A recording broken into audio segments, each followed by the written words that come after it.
Hey guys, Mark Daniels Jr. here, coming to you from South Florida.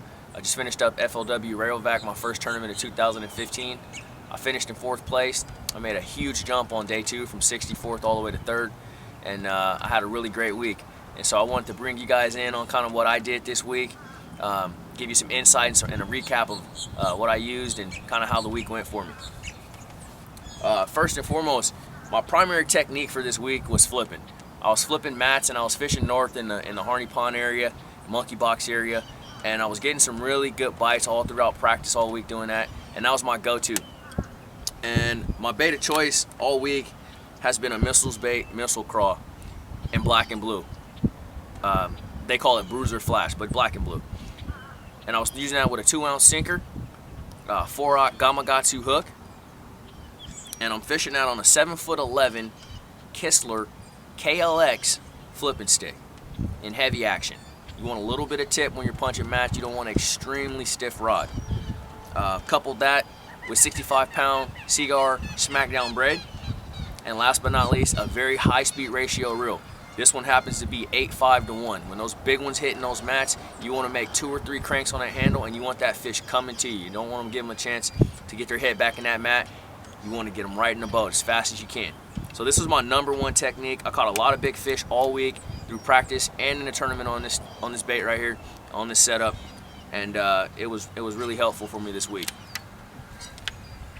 Another technique that I used when I wasn't punching mats and I was still in the areas where I felt the big fish were, and some of them were actually spawning, but you couldn't see them.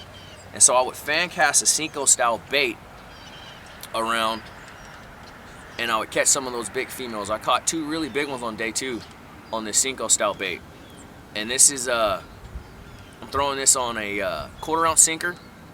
I got a 4-aught hook here, and this is 20-pound Seagar Tatsu. I'm throwing this on a 7'6" Kistler helium rod. This is an extremely light rod. A lot of people would consider a 7'6" rod to be a flipping stick, but this rod right here is extremely lightweight, and I can just use it like an all-purpose type casting rod.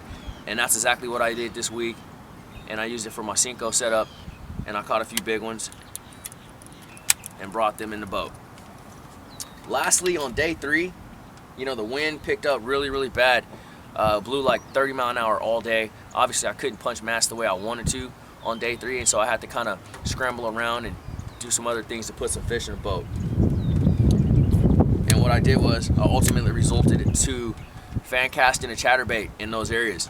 And this is a black and blue chatterbait. I got a black and blue swim bait on the back of this, and I've thrown this on 20-pound Tatsu Seagar, and this is a 7'4" medium heavy action. I like a little bit of tip on my chatterbait rod.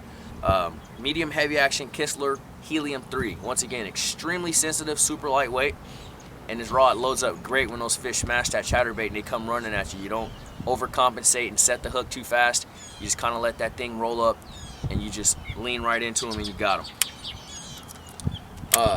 Lastly, one of the most important things that helped me this week were my power poles. The wind blew really hard on day 3. It blew a little bit on day 2, and it blew a little bit on day 1. But I was able to get into these areas, and I would power pole down, and I could be really quiet, and I could make the exact flips that I wanted to make where I thought those big fish were hanging, and bring them to the boat. And I think without my power poles, I probably wouldn't have had even an opportunity to catch the type of fish that I caught this week. And so I really want to give them a special thanks this week. I think that was key for me in catching that 25, 15-pound bag on day 2. So until the next tournament, you guys take care. I'm Mark Daniels Jr. Please feel free to follow me on Facebook at Mark Daniels Jr., on Instagram at Mark Daniels Jr., and on Twitter at MDJ Fishing. I'll see you guys at the next tournament.